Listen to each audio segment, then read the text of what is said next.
તો સત્પુરુષની પહેલી સમજણ છે કે ભગવાન સર્વ કરતા હરતા છે. God is the all doer.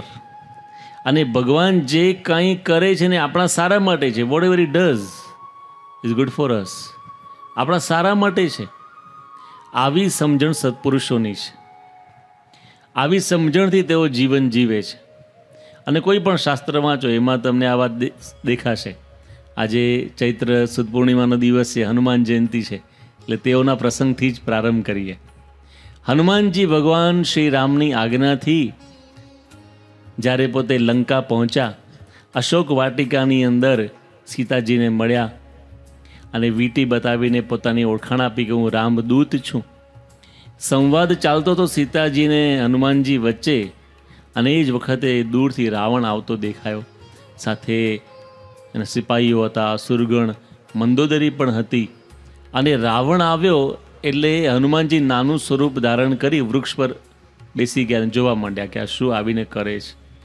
અને રાવણ આવ્યો, એને સીતાજીને કહ્યું કે હું તને કેટલાય વખતથી કહું છું કે તું મારે ત્યાં આવી જા, રાજ દરબારમાં મારી સાથે લગ્ન કર. તું માનતી નથી. એ સીતાજી તો નાનું તણખલું હાથમાં રાખી અને એની આડ આપીને રાવણને આગળ ન આવવા દે. અને સીતાજીએ તો કોઈ રિસ્પોન્સ ન આપ્યો એટલે રાવણને ગુસ્સો આવ્યો. તો રાવણે તલવાર બહાર કાઢી અને સીતાને છેલ્લી વોર્નિંગ આપી કે આજે તું મારા રાજ દરબારમાં નહીં આવે ને તો આ તલવારથી તારું માથું કાપી નાખીશ. હવે આ દૃશ્ય કોણ જોઈ રહ્યું છે? સ્વયં હનુમાનજી. અને હનુમાનજીને ક્રોધ આવ્યો કે આ મારા ભગવાન રામની પત્ની સીતાને મારવાની વાત કરે છે. હમણાં મારું વિશાળ રૂપ ધારણ કરી હાથમાંથી તલવાર લઈને રાવણનું માથું કાપી નાખું. અને હનુમાનજી આવું કરી શકવા સમર્થ હતા. He could do that. સમર્થ હતા પવનપુત્ર બજરંગ બલી હનુમાનજી જ.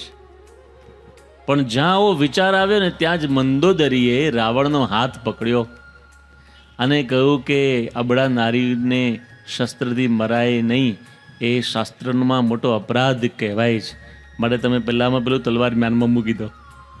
એટલે રાવણે તલવાર મ્યાનમાં મૂકી દીધી.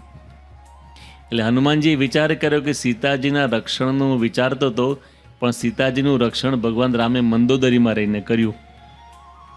મંદોદરીને પ્રેરણા થઈ, એણે સીતાની રક્ષા કરી. એ જ વખતે ત્રિજટા નામની રાક્ષસી ત્યાં આવી અને એણે રાવણને કહ્યું કે રાવણ, મને સ્વપ્ન આવ્યું છે. અને ત્રિજટાને જે સ્વપ્ન આવે ને બધા સાચા બને. તો ત્રિજટાએ કહ્યું કે મને એવું સ્વપ્ન આવ્યું છે કે એક બહુ જ મોટો વાનર આપણી લંકામાં આવ્યું છે ને આખી લંકા સળગાવી છે. તો હનુમાનજી મનમાં વિચારવા માંડ્યા કે મને તો ભગવાને આવું કહ્યું નથી લંકા સળગાવવાનું, તો આને સ્વપ્ન કેમ આવ્યું હશે? ભગવાનની ઈચ્છા છે આપણે એ કરશું, કારણ કે આને સ્વપ્નમાં પ્રેરણા કરનારે ભગવાન છે ને, કરતા તો ભગવાન છે. સમય આવશે તો આપણે ભગવાનની એ વાતને ન્યાય આપશું. પછી તો રાવણ ત્યાંથી જતો રહ્યો. હનુમાનજીને થયું કે મારે ફેસ ટુ ફેસ રાવણને વાત તો કરવી છે. એટલે હનુમાનજીએ ચરિત્ર કર્યું. અશોક વાટિકાના વૃક્ષો તોડી ફોડીને, આમ તો ખાવાની ઈચ્છા હતી ફળ ફૂલ, પણ તોડી નાખે વૃક્ષો, ઉજ્જડ કરવા માંડ્યા વનને. એટલે બધા સિપાહીઓ મારવા આવ્યા. એટલે હનુમાનજી પહેલાં તો બધાને મેથી પાક ચખાડ્યો, ચરોતરનો મેથી પાક ચખાડ્યો બરાબરનો, માર્યો. પછી ઇન્દ્રજીત આવ્યા એટલે હનુમાનજી સ્વયં બંધાઈ ગયા. અને પછી હનુમાનજી બંધાયેલા છે જંજીરોમાં અને એને રાવણના દરબારમાં લઈ જવામાં આવે છે. એટલે હનુમાનજીને થયું કે હવે આ તક છે બધાની વચ્ચે રાવણને સાચી વાત કરવા. એટલે હનુમાનજીએ કહ્યું કે જુઓ રાવણ, તમે ગમે એવા મોટા રાજા હો, તમે પંડિત છો, જ્ઞાની છો, શક્તિશાળી છો, પણ રામ છે ને સ્વયં ભગવાન છે. એ ભગવાનના પત્ની સીતાનું તમે અપહરણ કર્યું એ યોગ્ય નથી. પણ હજુ પણ તમારી પાસે એક તક છે. તમે જો સીતાજીને પાછી આપી દો, રામ ભગવાનની માફી માંગી લો, તો ભગવાન દયાળુ છે, માફી આપી દેશે. તો રાવણને બહુ ગુસ્સો આવ્યો કે મને ઉપદેશ આપીશ. તો હનુમાનજી કહે છે ના, ઉપદેશ નથી આપતો, તમારા હિતની વાત કરું છું, તમારું ભલું થાય એવી વાત કરું છું. રાવણને વધારે ગુસ્સો આવ્યો કે મને ખબર હતી મારું હિત શેમાં છે, મારું ભલું શેમાં છે. હનુમાન કે ના, તમને ખબર નથી, ખબર હોત તો આનું અપહરણ કરી લાવત. તમને તમારા હિતની, તમારી ભલાઈની ખબર નથી એટલે હું તમને કહું છું. અને રાવણને બરાબર ગુસ્સો આવ્યો અને આદેશ આપી દીધો કે આ વાંદરને મારી નાખો. અને સિપાહીઓ તલવાર લઈને આગળ આવ્યા. હનુમાનજીને થયું કે હવે તો મારે ઐશ્વર્ય બતાવવું પડશે, આ તો હવે મારે મરવાનું થયું. હજુ વિચારે છે એ જ વખતે વિભીષણજી ઊભા થયા. એ પણ રાજ દરબારમાં ખુરશીમાં ત્યાં બેસતા, કેબિનેટમાં હતા ને. વિભીષણજી ઊભા થયા અને કહ્યું, રાવણ ભાઈ ઊભા રહો, આ લોકોને કહો મારે નહીં. રાવણ કે કેમ? તો કહે છે આ છે ને આપણા દુશ્મનનો શાંતિદૂત કહેવાય, અહીંયા આપણની સાથે વાત કરવા આવ્યો છે. એટલે હંમેશા યુદ્ધ પૂર્વે કોઈ રાજદૂત આવે ને, કોઈ શાંતિનો સંદેશ લઈને, તો એને આપણે મરાય નહીં. એને મારવું એ અપરાધ છે, બીજું કોઈ સજા કરો. એટલે હનુમાનજી વિચારવા માંડ્યા કે હવે મારી રક્ષા ભગવાને વિભીષણમાં રહીને કરી. વિભીષણને પ્રેરણા થઈ. એટલે રાવણ કે છે બરાબર છે, તો હવે આપણે આનું અપમાન કરીએ. કેવી રીતે અપમાન કરવું? તો કે જે વાંદરને પૂંછડું બહુ વાલું હોય, આના પૂંછડે બરાબર તમે કાપડ બાંધો, એમાં ઘી નાખો અને પછી એને સળગાવો. એ હનુમાનજી વિચારવા માંડે કે ત્રિજટાને જે સપનું આવ્યું હતું ને લંકા સળગાવવાનું, એ સપનું ભગવાને જ પ્રેરણા કરી છે. પણ હવે હું લંકા કેવી રીતે સળગાવત? ક્યાંથી ઘી લાવત, ક્યાંથી કાપડ લાવત, ક્યાંથી અગ્નિ લાવત? આ લંકા સળગાવવાની વ્યવસ્થા ભગવાન રામે રાવણમાં રહીને કરી. રાવણે નિમિત્ત બનાવ્યો અને પછી ઇતિહાસ આપણે જાણીએ છીએ કે પૂંછડું સળગ્યું ને આખી લંકા સળગી. તો શાસ્ત્રકારો લખે છે કે ઘણી વખત આપણા જીવનમાં એવા સંજોગો બનતા હોય છે કે આપણને થાય કે આપણે આમ કરીએ, પણ ભગવાનની જે ઈચ્છા હોય એ પ્રમાણે થતું હોય, એ આપણા સારા માટે થતું હોય. અને આપણને તે વખતે કોઈ પ્રકારનો અહમ પણ ના આવે કે ના જો આ તો ભગવાને જ કર્યું, આપણે તો કાંઈ કરતા નથી, ભગવાન જ કરનારા છે. એટલે આપણો અહંકાર જતો રહે, આપણી અણસમજણ જતી રહે. દરેક સંજોગોમાં આપણને લાગે કે ભગવાન આપણી સાથે છે ને ભગવાન જે કરશે સારા માટે કરશે. તો આ સમજણ હનુમાનજીના જીવનમાં પણ દ્રઢ હતી ને આ પ્રસંગે વિશેષ એમને આ પ્રતીતિ થઈ.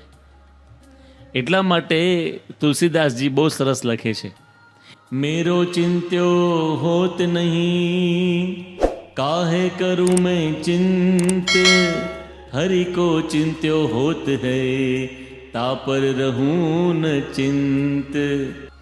આપણે જે ચિંતન કરીને એવું થવાનું નથી, પણ જે ભગવાન ચિંતવે છે ને એ પ્રમાણે થવાનું છે. માટે આપણું ચિંતવેલું થાય નહીં તો શું કામ ચિંતા કરવી જોઈએ? અને ભગવાનનું ચિંતન જે કરેલું હોય, ભગવાનની ઈચ્છા હોય એ પ્રમાણે થતું હોય તો નિશ્ચિંત થઈને બેસવું જોઈએ. મેરો ચિંત્યો હોત નહીં કાહે કરું મેં ચિંત, હરિ કો ચિંત્યો હોત હૈ તા પર રહું ન ચિંત. આ સત્પુરુષોની સમજણ છે.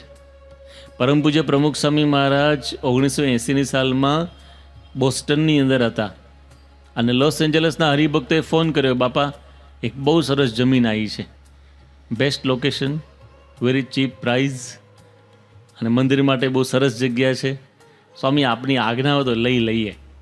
પ્રમુખ Swami Maharaj was a great leader. અને હંમેશા જે લીડર હોય ને એ તાત્કાલિક પોતે નિર્ણય ના આપે, એ 5ને પૂછીને નિર્ણય આપે. બાપા હંમેશા કહેતા 5ને પૂછીને નિર્ણય લેવો, એટલે સાચું ખોટું જે પરિણામ આવે ને તે બધા ભેગા થઈને એમાં સંપ રહે, નહીં તો પછી કુસંપ થાય. તો બાપાએ કહ્યું કે આપણે છે ને ટ્રસ્ટી છે બધા, એને પૂછી લઈએ. એટલે એલેના હરિભક્તોએ કહ્યું, બાપા 3-4 કલાકમાં ડિસિશન આપવાનું છે. સ્વામી કે વાંધો નહીં, પ્રયાસ કરીએ. હવે ડૉક્ટર કેસી પટેલ એ પોતે ન્યૂયોર્કમાં રહેતા હતા, પછી બીજા ટ્રસ્ટી ન્યૂજર્સીમાં, ત્રીજા ડલાસમાં, ચોથા શિકાગોમાં. હવે તે વખતે મોબાઈલ ફોન હતા નહીં, 80ની સાલમાં લેન્ડલાઇન ફોન હતા. પણ જે હરિભક્તો જોબ કરતા હોય ને, જોબ અવર્સની અંદર, એટલે કે નોકરી દરમિયાન એ લોકો ફોન ઉપાડે નહીં, નિયમ હોય ત્યાં. એટલે બાપાએ બહુ પ્રયાસ કર્યો પણ કોઈ ફોનમાં ભેગા થઈ શક્યા નહીં. એમાં 2-3 કલાક જતા રહ્યા અને એલેના હરિભક્તોનો ફોન આવ્યો, બાપા જમીન ગઈ, બીજી કંપનીવાળા એ જમીન લઈ ગયા. બાપા શું બોલ્યા? જેવી ભગવાનની ઈચ્છા. બાપા તો ફોન મૂકીને બેક ટુ નોર્મલ પાછા હરિભક્તોને મળવા માંડ્યા. પછી વિવેકસાગર સ્વામીથી રહેવાયું નહીં. વિવેકસાગર સ્વામી કે બાપા બહુ ખોટું થયું, જમીન જતી રહી. તો બાપા કે ભગવાનની જેવી મરજી, ભગવાનની ઈચ્છા નહીં હોય ત્યાં બેસવાની. બીજો દિવસ થયો ને, બાપા નાસ્તો કરતા હતા. તો તો વિવેકસાગર સાંઈ સામે દર્શન કરતા હતા અને વાતમાં પાછું યાદ દેવડાવ્યું, બાપા ગઈકાલે બહુ ખોટું થયું નહીં? સ્વામી કે શું ખોટું થયું? બાપા પેલી એલેની જમીન ના મળી ને આપણને. સ્વામી કે હશે ભગવાનની ઈચ્છા. ત્રીજો દિવસ થયો, બાપા બપોરે જમતા હતા. વિવેકસાગર સાંઈ કે બાપા પરમ દિવસે બહુ ખોટું થયું નહીં? સ્વામી કે પરમ દિવસ શું થયું? બાપા તો ભૂલી ગયા હતા. સ્વામી પેલી લોસ એન્જલસ મંડળ માટે જમીન લેવાની હતી, ના મળી. ત્યારે બાપાએ કહ્યું, જુઓ વિવેકસાગર સ્વામી, આપણે પ્રયાસ તો કર્યો હતો ને, પછી ભગવાનની ઈચ્છા પ્રમાણે ન મળી તો એમાં ખરખરો કરવો નહીં. ખરખરો એટલે શોક ન કરવો. પછી પ્રમુખ સાંઈ મહારાજ નરસિંહ મહેતાની પંક્તિ બોલ્યા, જે ગમે જગદ ગુરુ દેવ જગદીશને, તેહ તણો ખરખરો હોક કરવો, આપણો ચિંતવ્યો અર્થ કાંઈ નવસરે, ઉગરે જો દ્વેગ ધરવો, જે ગમે જગદ ગુરુ. જે ભગવાનને ગમે એમાં પછી વારંવાર ખરખરો ન કરવો, વારંવાર એને યાદ કરીને દુઃખી ન થવું. કારણ કે આપણે જેટલું યાદ કરીએ એટલો ઉદ્વેગ થાય. પતી ગયું, ભગવાન ઈચ્છાથી ના થયું કાંઈ નહીં. તો પ્રમુખ સાંઈ મહારાજે આ વાત કરી કે આપણે પ્રયાસ તો કર્યો હતો, પછી એવી ભગવાનની ઈચ્છા. તો આ સમજણથી પ્રમુખ સ્વામી મહારાજ હંમેશા સુખી રહેતા. આટલી મોટી સંસ્થા ચલાવવાની હોય, અનેક સંતો હરિભક્તોના પ્રશ્નોના સમાધાન આપવાના હોય, નિર્ણયો આપવાના હોય, પણ સ્વામી છે ને ભગવાનને યાદ કરીને બધું કાર્ય કરે અને જે પરિણામ આવે એમાં સ્વામી હંમેશા સ્થિર રહેતા, શાંત રહેતા, સુખી રહેતા. હી ડિડન્ટ ગેટ ડિસ્ટર્બ્ડ. એ કોઈ દિવસ એમનું મન અપસેટ ના થયું. આપણે તો દિવસમાં 3 વાર અપસેટ થઈ જાય. આપણે તો વારે કાંઈ નાનો મોટો પ્રસંગ બન્યો તો તરત જ આપણે મનમાં દુઃખ થઈ જાય કે આવું કેમ બન્યું, આવું કેમ ના થયું. પ્રમુખ સાંઈ મહારાજ કહેતા કે આપણું મનધાર્યું થાય તો રાજી થવું, અને મનધાર્યું ન થાય તો વધારે રાજી થવું. કારણ કે આપણું મનધાર્યું ના થયું, કોનું મનધાર્યું થયું? ભગવાનનું મનધાર્યું થયું ને. ભગવાનની ઈચ્છા પ્રમાણે થયું. કારણ કે મેન પ્રપોઝિસ, ગોડ ડિસ્પોઝિસ. માણસ જાણે મેં કર્યું કરતલ દૂજો કોઈ, આદરે અધવચ રે હરી કરે સો હોય. માણસને એમ હોય કે આ કરું પેલું કરું, પણ ભગવાનની ઈચ્છા એ પ્રમાણે થાય.